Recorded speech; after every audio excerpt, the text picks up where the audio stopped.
అండి. ఇక memory stories. ఏంటి బావ షాకవుతున్నావు? నాకెలా తెలుసు అనా? నాకన్నీ తెలుసు. అక్క గుర్తొచ్చినప్పుడు నువ్వు పిల్లల దగ్గర పడుకున్నట్టే పడుకొని, 11 అవ్వగానే బయటికెళ్ళి బాటిల్ తెచ్చుకొని, నీ పర్సనల్ రూమ్‌లో తాగటం. నాకు తెలీదనుకున్నావా? కళ్ళెగరేస్తూ అంది. షాక్ నుంచి తేరుకోవటానికి గగన్‌కి నిమిషం పట్టింది. ఇవన్నీ నీకెలా తెలుసు? దారం తక్కువ అంచనా వేయకు బావా! మొన్న నైట్ దివాన్ కాట్‌పై ఒక్కదాన్నే పడుకున్నాను కదా! నిద్ర రాలేదు. ఈలోపు నువ్వు బయటకి వెళ్ళటం చూశాను. అంతే. నీ గుట్టంతా నాకు తెలిసిపోయింది. సింపుల్‌గా చెప్పింది. అంటే రోజు నువ్వు నేను తాగిన టైంకి లేచి చూస్తున్నావా? రోజు ఎందుకు నేను చూస్తాను బావా! ఒక్కరోజు చేసిన పని ఎలా మర్చిపోతాను? మార్నింగ్ నువ్వు ఆఫీస్‌కెళ్ళగానే పర్సనల్ రూమ్‌కొచ్చి రూమంతా చెక్ చేశా. అందులో కబోర్డ్‌లో మందు బాటిల్స్ అబ్బో! చాలా ఉన్నాయి. అప్పుడే అనిపించింది. ఎవరికీ తెలియకుండా నువ్వు మందు తాగుతావని. వెనకున్న జడని ముందుకేసింది. ఆ వేయటంతో ఆ జడ గగన్ ఫేస్‌కి తగులుకొని దార మెడని చుట్టింది. నడుం దగ్గర చెయ్యి వేసుకొని, అయినా నువ్వు మందు తాగితే నాకేంటి? తాగకపోతే నాకేంటి? అసలు నేనెవరిని బావా? అయినా నా హద్దుల్లో నేనుండటం నాకు బాగా తెలుసు. నా చదువు కోసం నువ్వు చింటూకి చెప్పావంటే, నీ రహస్యాన్ని నేను చింటూతో కాదు, మొత్తం బయటున్న కాద కాలనీ వాళ్ళకి కూడా చెప్తాను. అర్థమైందా? 2 కళ్ళు గుండ్రంగా తిప్పుతూ అంది. అచ్చా! అవునా? నువ్వు చెప్పగానే నమ్మటానికి వాళ్ళేమైనా నీలా తింగర వాళ్ళనుకుంటున్నావా? బయటే కాదు, చుట్టుపక్కల ఊళ్ళో వాళ్ళకి కూడా తెలుసు.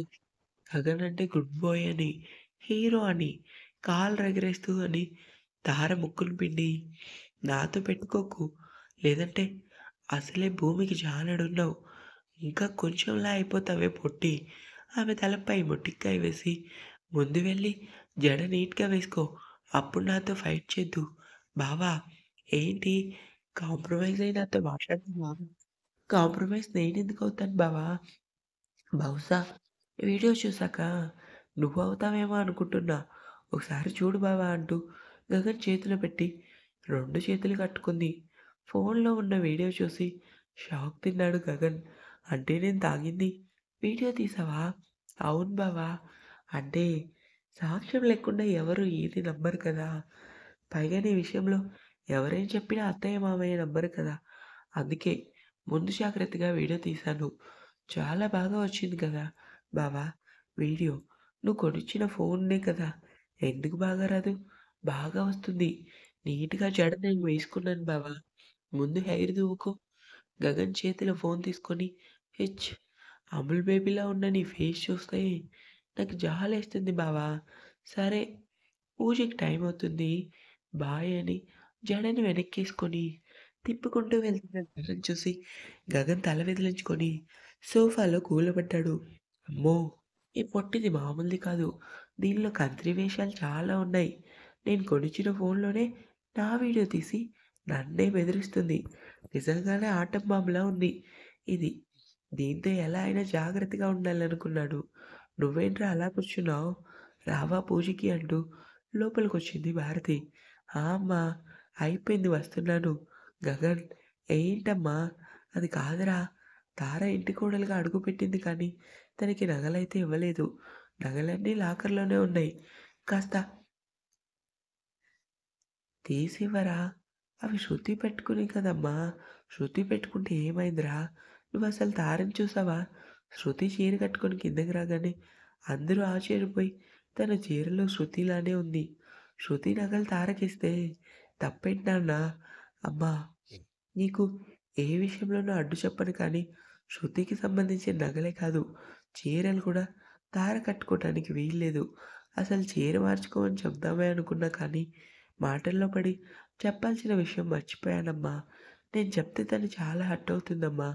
కనీసం నువ్వైనా పూజ అయ్యాక చెప్పు. శృతి చీరలే కాదు, తనకి సంబంధించిన ఏ వస్తువు ముట్టుకోవద్దని. చాలా తప్పు గగన్. తప్పడం లేదు. చేయమ్మా అని చెప్పి గగన్ బయటికెళ్ళగానే భారతి బాధపడింది.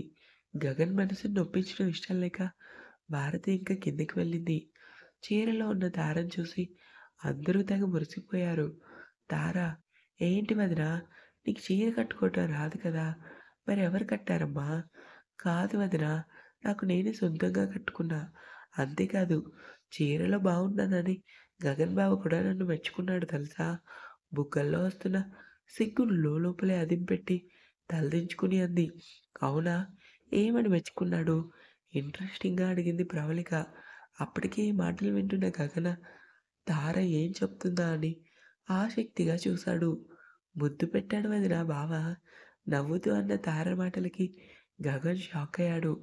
ప్రవళికకి నవ్వు ఆగలేదు. వస్తున్న నవ్వు ఆపుకుంటూ ఏంటి? మా తమ్ముడు నీకు ముద్దు పెట్టాడా? నమ్మలేక అడిగింది. అవును వదినా అని చెప్పి పూజలో కూర్చుంది. తార అదేం పెద్ద విషయం కాదన్నట్టు కానీ భారతి మాత్రం కొడుకు వైపు ఆశ్చర్యంగా చూసింది. గగన్ ఒక్క క్షణం అందరి ముఖాలు చూడలేక సిగ్గుతో తలను గోడకేసి కొట్టుకోవాలనిపించింది. సైలెంట్‌గా పూజలో తార పక్కన కూర్చొని సీరియస్‌గా చూశాడు. కానీ తార పట్టించుకోలేదు. శ్రద్ధగా పూజలో కూర్చొని పూజారి గారికి పూలు కావాల్సినవి అందించి కూర్చుంది. కాసేపటికి పూజ మొదలైంది. గగన్ తార చేతుల మీదుగా పూజ జరిపించారు. ఎటువంటి ఆటంకం లేకుండా పూజ బాగా జరగటంతో భారతి సంతోషపడింది. పంతులు గారికి సంభావన ఇచ్చి పంపించారు. వదిన ఏంటి తారా రండి టిఫిన్ చేద్దురు. నాకు ఆకలిగా లేదు తారా మీరు తినండి తర్వాత తింటా అంది. అదేం లేదు. అందరూ కలిసి ఒకేసారి టిఫిన్ చేద్దామని కిచెన్ రూమ్‌కొచ్చింది. అందరూ డైనింగ్ హాల్‌లో సెటిల్ అవ్వటం చూసి గగన్ సీరియస్‌గా కిచెన్ రూమ్‌కి వచ్చాడు. "ఏం కావాలి బావా? నీకసలు బుద్ధుందా? ఉంది కాబట్టే శ్రద్ధగా పూజలో కూర్చున్నా. కానీ నువ్వు మాత్రం పదే పదే ఫోన్ చూసుకుంటూ కోపంగా ఉన్నావు. మూతి 30 వంకరలు తిప్పుతూ అంది. తారా చూడు నేను చాలా సీరియస్‌గా మాట్లాడుకున్నా. నువ్వేం తెలియనట్టు యాక్ట్ చేయకు. అసలు నువ్వు చేసిన పనేంటి? సీరియస్ టోన్‌తో గగన్ అడిగేసరికి తార భయంగా చూసింది. నేనేం చేశాను బావా? అక్కతో నువ్వు చెప్పిన మాటలు అసలు నీకు బుద్ధుందా? నేనేం చెప్పాను? అప్పటికే తార కంట్లో జలపాతం.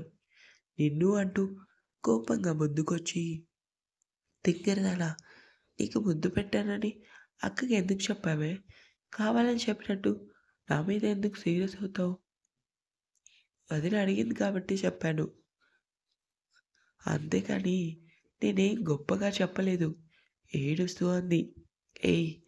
ఏడిస్తే గొంతు పిసికేస్తాను. అసలు నీకెవరి దగ్గర ఎలా మాట్లాడాలో కూడా తెలీదా? అంత చిన్న పిల్లవేం కాదు కదా! అసలు బెడ్‌రూమ్‌లో విషయాలు బయటికెందుకు చెప్పుకోవటం?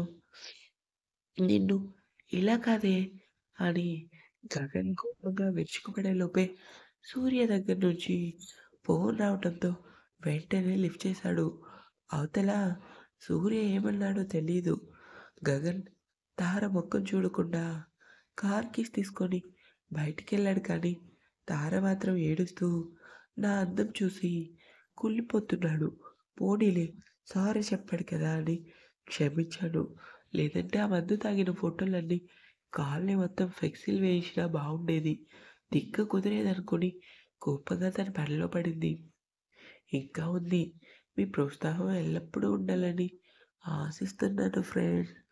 నచ్చితే సబ్స్క్రైబ్ చేసుకొని లైక్ చేయటం మర్చిపోవద్దు. మీరు లైక్ చేయటం వల్ల ఈ వీడియోస్ మరింత కొంతమందికి రీచ్ అయ్యడానికి హెల్ప్ అవుతాయి.